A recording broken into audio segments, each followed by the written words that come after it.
திருப்பரங்குன்றம் முதல் பழமுதிர் சோலை வரை முருகனின் கோயில்களின் வரலாறு என்ன? ஒவ்வொன்றாக பார்க்கலாம்.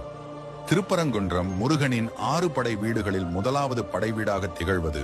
இங்குதான் முருகன் தெய்வானையை திருமணம் செய்து கொண்ட நிகழ்வு நடந்ததாக புராணங்கள் தெரிவிக்கின்றன.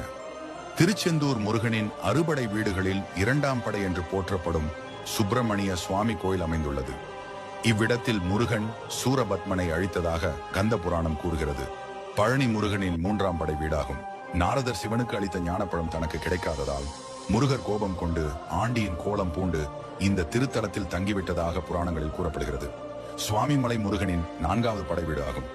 இங்கு முருகன் தனது தந்தையான சிவனுக்கு பிரணவ மந்திரத்தின் பொருளை கூறினார். திருத்தணி முருகனின் 5ஆம் படை வீடு ஆகும்.